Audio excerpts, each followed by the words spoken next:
इमाम आदम ने साबित कर दिया कि अच्छी मौत ही आमाल की कबूलियत की दलील है। और अच्छी मौत कब आएगी? जब इंसान सदका करता रहेगा। आगे आता है अल्लाह के नबी फरमाते वल बिर्रु ज़ियादतुन फिल उम्री, और एहसान उम्र में ज़ियादती पैदा करती है। जैसे जैसे एहसान करोगे अल्लाह आपकी उम्र बढ़ाएगा। एहसान में सबसे पहले मुस्तहिक हैं माँ बाप। एहसान करोगे तो उम्र में ज़्यादती होगी। आज कोई ऐसा नहीं है जो अपनी उम्र में ज़्यादती न चाहता हो। बोलो, कोई मरना चाहता है इस दौर में? कोई मरना नहीं चाहता है। और जो उनका हाथ है अल्लाह उठाए लो, है मक्कार। मरना वरना कोई नहीं चाहता है। मौत की दुआ मांगना भी मना है। अल्लाह के रसूल ने मना फरमाया कि मौत की दुआ ना मांगो, हाँ अच्छी मौत की दुआ मांगो। जैसे कि हज़रत उमर फ़ारूक़ आज़म रज़ी अल्लाह ताला अन्हु दुआ मांगा करते थे, अल्लाहुम्मा जअल मौती फ़ी बलदी हबीबिका, या अल्लाह तू मुझे अपने नबी के शहर में मौत अता फरमा। नबी के शहर में मौत अता फरमा। और जब मोमिन दुआ मांगता है दिल से तो अल्लाह उसकी दुआ को कबूल भी कर लेता। नमाज फ़जर का वक्त था। मस्जिद नबवी में नमाज फ़जर के लिए हज़रत उमर फ़ारूक़ आज़म ने नमाज़ पढ़ाने के लिए हाथों को उठाया। वो मुसल्ला जिस पे अल्लाह के रसूल ने नमाज़ पढ़ाई थी। खड़े हुए जैसे कहा अल्लाहु अकबर, जैसे हाथों को उठाया नियत बांधने के लिए, वैसे फ़िरोज़ ने तलवार मार दी। कोख पे तलवार लगी, हज़रत उमर गिरे। जब उन्होंने देखा कि मुसल्ले नबी है, मस्जिद नबवी है, तो उन्होंने दुआ की थी फुस्तु बिरब्बिल काबा, रब्बे काबा की कसम में कामयाब हो गया। जिसकी तमन्ना करता था वो अल्लाह ने मुझे अता फरमा दिया। तो मौत की दुआ नहीं मांगनी चाहिए, अच्छी मौत की दुआ मांगनी चाहिए। अच्छी मौत इंसान को कब आएगी? जब वो सदका करता रहेगा।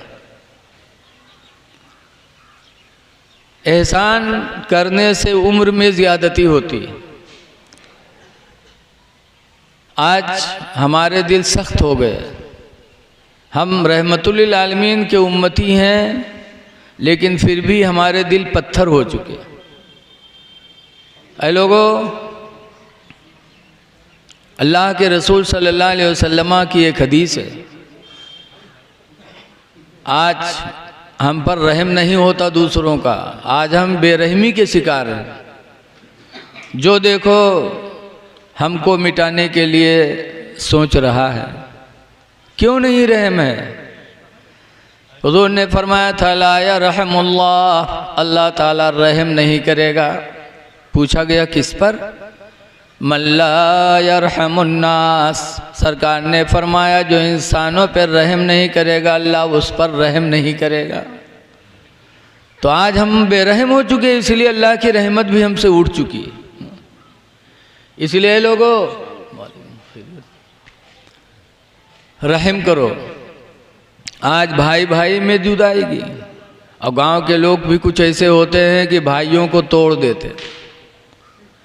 हदीस पाक में अन अली क़ाला लअना रसूलुल्लाह सल्लल्लाहु अलैहि वसल्लम, हज़रत अली शेर खुदा रज़ी अल्लाह ताला अन्हु की रवायत है। फरमाते हैं कि रसूलुल्लाह ने लानत फरमाई। लानत का मतलब समझ रहे हो? ऐ अल्लाह इसको अपनी रहमत से दूर कर दे, ऐ अल्लाह अपनी जन्नत से दूर कर दे, इसका ठिकाना जहन्नम बना दे। लानत का यह मतलब होता है। हुज़ूर ने लानत फरमाई किस पर?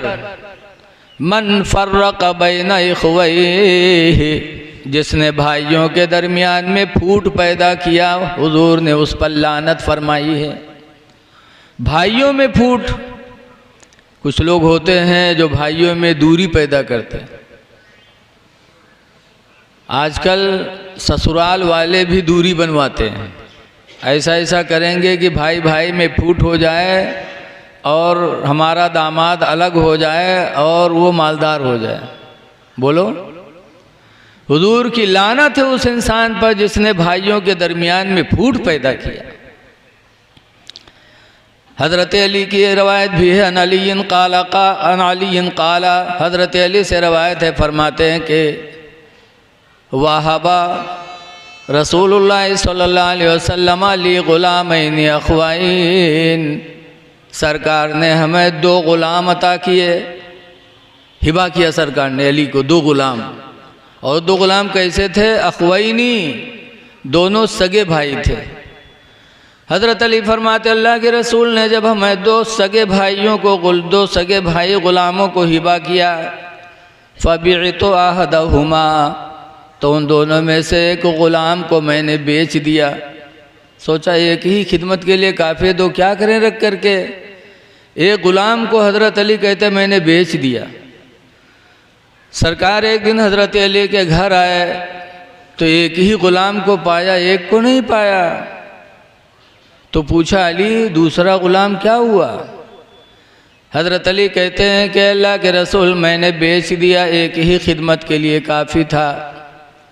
सरकार ने 3 मरतबा फरमाया रुद्दहू रुद्दहू रुद्दहू, उसको लौटाओ, उसको लौटाओ, उसको लौटाओ, उसकी बै ख़त्म करो, उसको वापस करो। क्योंकि 2 सगे भाई थे, दोनों में उनसियत थी, मोहब्बत थी। शाम को लेटते तो आपस में बात करते, दिन में रहते तो आपस में बात करते। तुमने 2 भाइयों के दरमियान में दूरी पैदा कर दी। अली उस बै को तोड़ो, ग़ुलाम को वापस करो। हज़रत सैयदना अली शेर खुदा रदी अल्लाह अन्हु ने वो बै ख़त्म की और अपने ग़ुलाम को फिर वापस बुला लिया। पता चला कि अल्लाह के रसूल को 2 भाइयों के दरमियान में उल्फत व मोहब्बत कितनी पसंद थी। है? आज बहुत से लोग भाई से घर दूर बना लेते, इसलिए नहीं बनाते कि हम आराम से रहें, बल्कि इस नीयत से बनाते ताकि भाई से मुलाकात ना हो, भाई के बच्चे हमारे घर में ना आए। ऐ लोगों, एहसान करो, एहसान करोगे तो अल्लाह के एहसान के मुस्तहिक हो जाओगे। आज हमारे अमाल बिल्कुल शरीयत से दूर होते जा रहे हैं। रिफ़्क़ व नरमी की बात है। सुनो, आज कोई ज़बरदस्त होता है तो कमज़ोर को सताता है। हदीस पाक है, अन अब्दुल्लाह इब्न मसऊद, हज़रत अब्दुल्लाह बिन मसऊद से रवायत है, काला ज़रब तो ग़ुलामन, मैंने अपने ग़ुलाम को मारा। हज़रत अब्दुल्लाह बिन मसूद अपने ग़ुलाम को मार रहे थे। कहते हैं कि पीछे से मैंने आवाज़ सुनी, इन्नल्लाह यक़दरु अलैका मिनका मिन्हु, पीछे से आवाज़ आई कि बेशक अल्लाह तुझ पर ज़्यादा कादिर है उससे, कि तू ग़ुलाम पर जितना कादिर है उससे ज़्यादा तुझ पर खुदा कादिर है। पीछे से आवाज़ आई, इन्नल्लाह अक़दरु अलैका मिन्हु, बेशक अल्लाह तेरे ऊपर उससे ज़्यादा कादिर है, कि जितना तू उस पर कादिर है उससे कहीं ज़्यादा तेरे ऊपर तेरा खुदा कादिर है। हज़रत अब्दुल्लाह बिन मसूद फरमाते, जब वो आवाज़ मैंने सुनी तो पलटा तो देखा कि पीछे अल्लाह के रसूल खड़े हैं। वो फरमा रहे हैं कि ग़ुलाम को मार रहे हो, अल्लाह तुम पर कादिर है उससे ज़्यादा जितना तुम कादिर हो। हज़रत अब्दुल्लाह बिन मसूद फरमाते हैं, जैसे मैंने पलट के देखा तो मेरे रोंगटे खड़े हो गए। मैंने कहा, या रसूल अल्लाह हुआ हुर्रुन लिवजहिल्लाह, अल्लाह के रसूल वो आज़ाद है खुदा के वास्ते। मैंने उसको आज़ाद कर दिया। नहीं समझे आप? वो आज़ाद है, मतलब ये है कि मैंने मार दिया ग़ुलाम को, मुझसे गलती हुई तो वो आज़ाद है, अल्लाह के लिए मैंने उसको आज़ाद कर दिया। और ये ग़ुलाम को आज़ाद करना ये बहुत सवाब का काम है।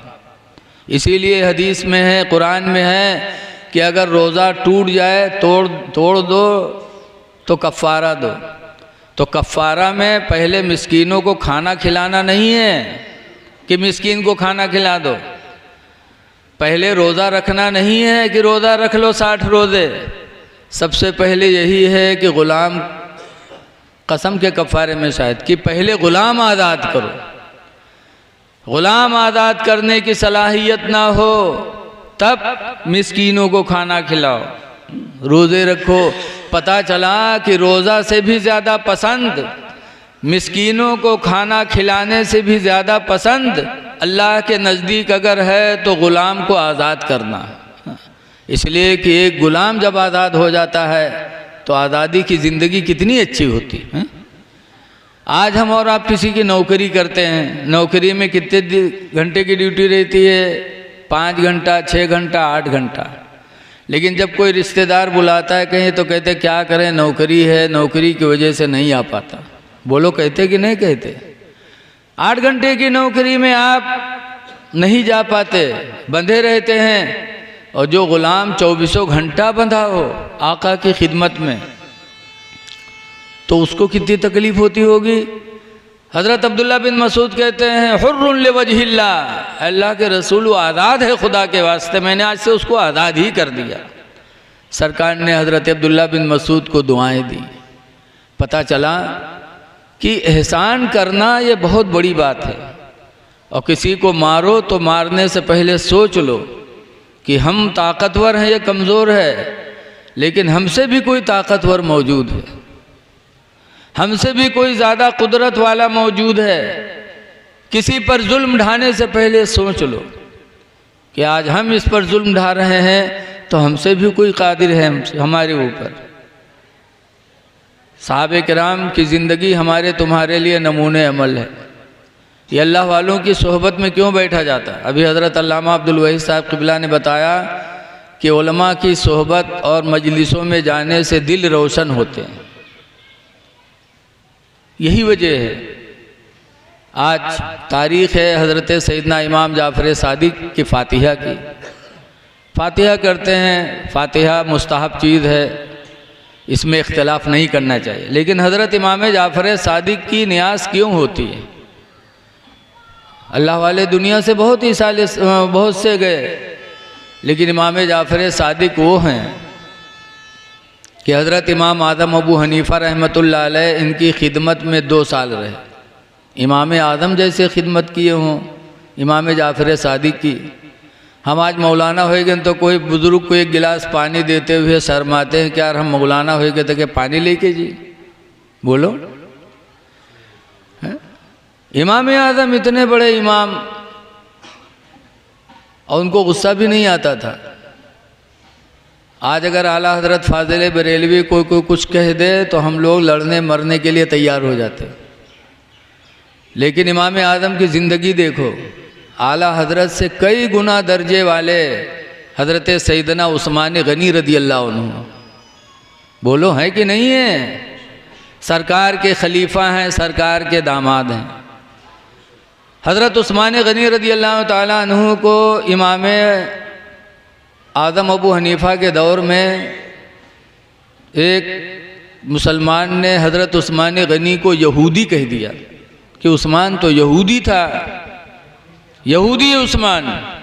तो हज़रत इमाम आज़म ने सुना तो लाठी नहीं चलाए थे, तलवार नहीं चलाए थे। हज़रत इमाम आज़म ने जब सुना कि फ़लाँ शख्स रसूलुल्लाह सल्लल्लाहु अलैहि वसल्लम के सगे दामाद हज़रत उस्मान गनी को यहूदी कहता है, तो लाठी नहीं चलाया, गाली भी नहीं दिया। इमाम आज़म उसके यहाँ तशरीफ़ ले गए, बिठाला इज़्ज़त से। इमाम आज़म ने खैरियत पूछी, फिर पूछा बच्चे वग़ैरह कितने हैं, बताया। बच्चियाँ भी थीं, कहा रिश्ता हुआ? कई दुआ कर दीजिए बच्चियों का रिश्ता आ जाए। आज भी लोग बच्चियों के लिए परेशान हैं। बोलो हैं कि नहीं? जिनके यहाँ बच्चियाँ हैं वो परेशान हैं कि बेहतर रिश्ता कोई आ जाए। इमाम आज़म ने फरमाया कोई रिश्ता आया? अभी तक तो कोई नहीं आया। इमाम आज़म फरमाते एक रिश्ता बहुत अच्छा है। अरे हुजूर आप बताइए, आप जहाँ चाहेंगे वो तो बेहतर चाहेंगे। इमाम आदम ने कहा लड़का बहुत खूबसूरत है, बहुत हुनर वाला है, रोज़ी भी बहुत कमाता है। कहा हज़रत तो फिर बात करवा दीजिए। कहा बड़े अच्छे ख़ानदान का भी है वो लड़का, बहुत शरीफ है। कहा अरे हज़रत तो फिर बात करवा दीजिए। इमाम आदम तारीफ़ करते चले गए। वो बार बार कहता था अरे हज़रत बात करवा दो, बात करवा दो। इमाम आदम ने आखिर में कहा यार सारी खूबियाँ उसके अंदर है, लेकिन एक कमी है उसके अंदर। कहा क्या? कहा यार वो सब कुछ ठीक है लेकिन वो यहूदी है। कहा यहूदी है? कहा हाँ। कहा आप भी अजीब आदमी हैं, इतने बड़े इमाम हम लोगों के और मुसलमान के लिए रिश्ता लाए हैं यहूदी का। क्या यहूदी से कोई मुसलमान अपनी लड़की का निकाह करेगा? बदमज़हब से निकाह कभी नहीं कर सकता मुसलमान। यहूदी से हम क्या अपने बच्चे का रिश्ता करेंगे? कितनों दौलतमंद हो, कितनों अच्छा हो, लेकिन हम मुसलमान होकर के यहूदी के निकाह में अपने लड़के दे दें? तो इमाम आदम ने कहा क्या हुआ? जब रसूलुल्लाह ने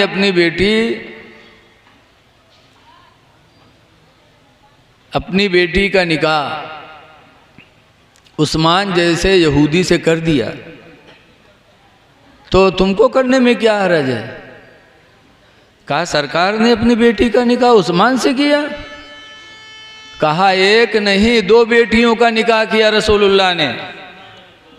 पहले रुकैया की शादी की, जंगे बद्र के टाइम रुकैया का इंतकाल हो गया तो सरकार ने अपनी दूसरी बेटी उम्मे कुलसूम की शादी उस्मान गनी से किया और कहा अगर अल्लाह मुझे 40 बेटियां देता और ज़रूरत पड़ जाती तो यके बाद दीगरे सब मैं उस्मान के निकाह में दे देता। उसकी आंखें खुल गई, अरे रसूलुल्लाह ने अपनी बेटी की शादी उस्मान से किया? कहा हाँ हाँ एक नहीं दो दो की शादी किया। तो मुसलमान धाड़ मार के रोने लगा। कहा अफसोस मैं बर्बाद हो गया, जिसको रसूलुल्लाह ने दामाद बनाया हो उसको मैंने यहूदी समझ लिया। मैं तो उस्मान को यहूदी कहता था, हाय अफसोस मेरा नसीबा बर्बाद हो गया। नबी के खलीफा नबी के दामाद को मैंने यहूदी कह दिया। रोया, तौबा किया। ये थी इमाम आज़म अबू हनीफा की ज़िहानत। ये था किरदार कि समझाते थे किसी को तो लाठी मार के नहीं समझाते थे, बल्कि इस तरह समझाते थे कि इंसान के दिल में बात उतर जाए। आज आला हज़रत की कोई बुराई करे तो हम लड़ें नहीं, बल्कि उसके सामने हम आला हज़रत की हक़ानियत को पेश करें, उनकी ज़िंदगी को पेश करें, उनके इल्म को पेश करें। हमने सुना है कि रामपुर का कोई नवाब, कोई मसला था वरासत का, 200 आलिमों ने दस्तखत कर दिया फतवे पे कि हाँ ये जायज़ है, हाँ ये ठीक है। आला हज़रत के पास जब रामपुर के नवाब ने भेजा तो आला हज़रत का जवाब 200 आलिमों से अलग थलग। तो नवाब की आँख खुली, आला हज़रत को बुलाया रामपुर, लेकिन वो नवाब शिया था।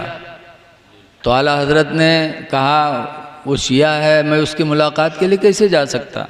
कहा मेरे पास टाइम नहीं है रामपुर आने की। तो उसने कहा आपके पास टाइम नहीं है तो मैं खुद आ रहा हूँ बरेली खुद आ रहा हूँ आपसे मिलने के लिए। आला हज़रत ने फरमाया कि बरेली ना हो, मेरे पास मिलने का टाइम नहीं है। रामपुर में मेरी खाला रहती हैं, खाला से मिलने रामपुर आऊँगा तो देखा जाएगा। टाल दिया, गए भी नहीं, मना भी कर दिया। मारहरा शरीफ का उर्स आया, आला हज़रत मारहरा अपने पीर के दरबार में जाने की तैयारी करने लगे। रामपुर के नवाब ने सोचा कि ना मौलाना अहमद रज़ा आए और ना मुझे बरेली जाने दिया, ठीक है मैं मारहरा जाऊंगा उनके पीर के उर्स में, तो वहीं आला हज़रत की ज़ियारत कर लूँगा। तैयार हुआ राजा, नवाब रामपुर का। आला हजरत को पता चल गया कि मुझे देखने के लिए रामपुर का नवाब मारहरा पहुंच रहा है। तो आला हजरत ने मारहरा जाना कैंसिल कर दिया। कहा मैं इस साल अपने पीर के दरबार में नहीं जाऊंगा, ये तो मुझे गवारा है, लेकिन कोई बदमज़हब मेरा चेहरा देखे ये मुझे गवारा नहीं गए आला हजरत। ये था इसके रसूल आला हजरत के अंदर। तो जब कोई बुरा कहे तो आला हजरत की ज़िंदगी सामने रखो। आला हजरत फाजिल बरेलवी रदी अल्लाह ताला अन्हु जहाँ बहुत बड़े आलिम थे वहीं बहुत बड़े मुत्तकी भी थे, बचपन से मुत्तकी थे। बहरहाल कहने का मतलब यह है कि कोई किसी के ख़िलाफ़ बोले तो उसको समझाने की कोशिश करो, मारो ना, तब बात तुम्हारे दिल में बैठेगी। जैसे कि हदीस पाक में है, एक नौ मुस्लिम सहाबी थे। नौ मुस्लिम तो जानते ही हो, नया नया इस्लाम लाए थे। उनका नाम था ज़ुल्ख़ुवैसरा। ईमान लाए, मस्जिद नबवी में सरकार के पास बैठे, बहुत से लोग बैठे थे, दीन की बात सरकार बता रहे थे, सब लोग सुन रहे थे। उसी में ज़ुल्ख़ुवैसरा को पेशाब लगी। तो वो कहा जाने कि मस्जिद का होता है, नया नया ईमान लाए थे। वो मस्जिद के कोने में घूम के शुरू की थी, पेशाब करने लगे। तो जो लोग थे वो लोग उन पर टूटे, बढ़े, हट हट हट। तो सरकार ने फरमाया हाँ हाँ उसको पेशाब कर लेने दो, कर रहा है तो पेशाब कर लेने दो। सुकून से किया, इसलिए कि अगर भगई हो तो बटन थोड़ो है दबा ली, दबाव दबाव विश्वा खाड़ जमीन तो चलेंगे जाए धारा से। सरकार ने फरमाया हाँ हाँ उसको पेशाब कर लेने दो। और हमरे तुमरे मस्जिद में कोई पेशाब कह दे तो का मारत मारा दधमारा तो कहीं डारा जी हम लोग। लेकिन नबी की सीरत देखो, सरकार ने फरमाया हाँ हाँ पेशाब कर लेने दो। जब ज़ुल्ख़ुवैसरा पेशाब से फारिग हो गए तो सरकार ने ज़ुल्ख़ुवैसरा को बुलाया। बुखारी की हदीस में कि ज़ुल्ख़ुवैसरा को बुलाकर ज़ुल्ख़ुवैसरा के सर पे मेरे नबी ने हाथ रखा प्यार से। फरमाया ज़ुल्ख़ुवैसरा बेशक ये मस्जिद है, इन्नमा हिया लिज़िक्रिल्लाह, ऐ ज़ुल्ख़ुवैसरा बेशक ये मस्जिद अल्लाह के ज़िक्र के लिए है, व सलाती और नमाज के लिए है, व तिलावतिल क़ुरान और क़ुरान की तिलावत की जगह है। सरकार ने तीन बातें बताई। ऐ ज़ुल्ख़ुवैसरा मस्जिद है, ज़िक्र इलाही की जगह, नमाज की जगह, तिलावत क़ुरान की जगह, पेशाब की जगह नहीं है। जो रहमत का हाथ सर पे रख के मेरे नबी ने बातें कहीं तो ज़ुल्ख़ुवैसरा रो पड़े, रोए और गए पानी लाए और पानी बहाया। दूसरे दिन फिर आए, रो रहे और पानी बहा रहे हैं। तीसरे दिन फिर आए, रो रहे हैं पानी बहा रहे हैं और रो रो के कहते हैं हाय अफसोस, जो जगह नमाज तिलावत कुरान ज़िक्र इलाही की थी मैंने पेशाब कर दिया। और यही नहीं, रवायतों में आता है कि जब तक ज़ुल्ख़ुवैसरा दुनिया में ज़िंदा रहे, जब तक अल्लाह ने उन्हें ज़िंदगी दी, रोज़ाना आते थे और उस हिस्से को धुला करते थे, रोते रहते थे हाय अफसोस जो इबादत की जगह थी मैंने निजासत कर दिया।